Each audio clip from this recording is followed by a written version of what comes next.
అందరికీ నమస్కారం. రాజశేఖర రెడ్డి గారి గురించి నేను చెప్పడం మొదలెడితే అన్ని కథలు మీరు అందరూ వినేసి ఉంటారు. రాజశేఖర రెడ్డి గారి గురించి నిత్యం మననం చేసుకునేటువంటి వ్యక్తుల్లో నేను ఒకడిని. ఎందుకంటే చాలామందికి దొరకని అవకాశం రాజశేఖర రెడ్డి గారితో అత్యంత సన్నిహితంగా మెలిగేటువంటి అవకాశం నాకు దొరికింది. అంటే రామచంద్రరావు గారు దొరికించారు. డాక్టర్ కేవీపీ రామచంద్రరావు గారు ప్రధానంగా రాజశేఖర రెడ్డి గారు ఎక్కడికి వెళ్ళినా, ఏ మీటింగ్లో వెళ్ళినా పక్కన నేను ఉండేలా ఈయన చూసేవారు. 1983లో ఆయన మొట్టమొదటిసారి పిసిసి ప్రెసిడెంట్ అయినప్పటి నుంచి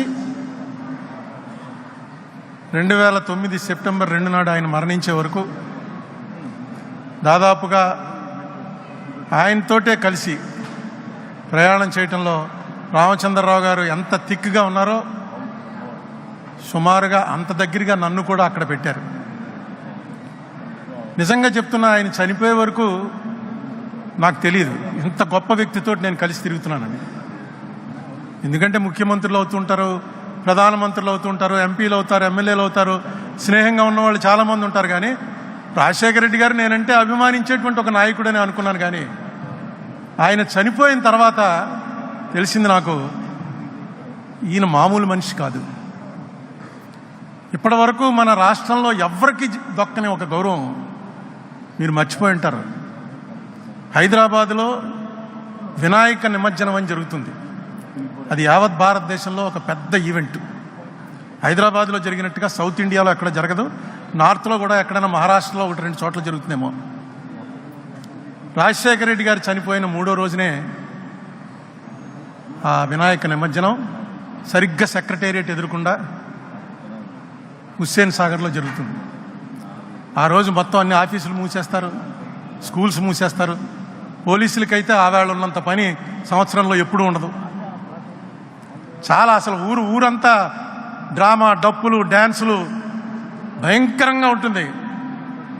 ఏంటి అసలు ప్రతివాడు వాళ్ళ ఇంట్లోంచి వినాయకుడిని తీసుకొచ్చి కలపవలసిందే అనేటువంటి ఒక యుద్ధం జరుగుతున్నట్టుగా ఉంటుంది.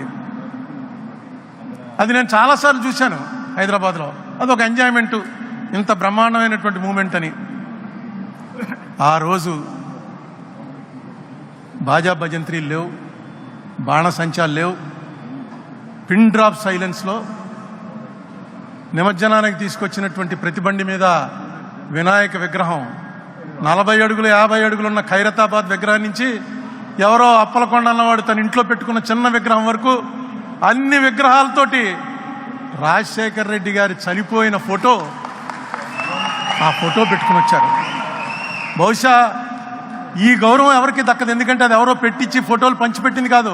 పేపర్లో పడ్డవి కట్ చేసుకుని అక్కడ అంటించుకుని తీసుకొచ్చి ఒక మనిషిని దేవుడి దగ్గర అలా పెట్టుకుని, ఆయన చనిపోయినటువంటి ఈ సందర్భంలో మనం ఆయనకి నివాళులు అర్పిస్తూ ప్రతి సంవత్సరం జరిపే వినాయక చవితిలా కాకుండా ఈసారి వినాయక చవితిని రాజశేఖర రెడ్డికి ఇద్దాం అని ప్రజల్లో వాళ్ళంతటా వాళ్ళకి రావటం, ఇది ఒక పార్టీ పిలుపు కాదు, లేకపోతే ఆర్గనైజర్స్ పిలుపు కాదు.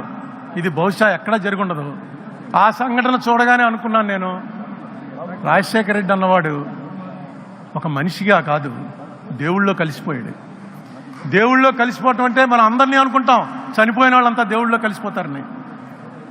రాజశేఖర రెడ్డి గారి మరణ వార్త విని చనిపోయారని పేపర్లో చూసి ఇది నిజమా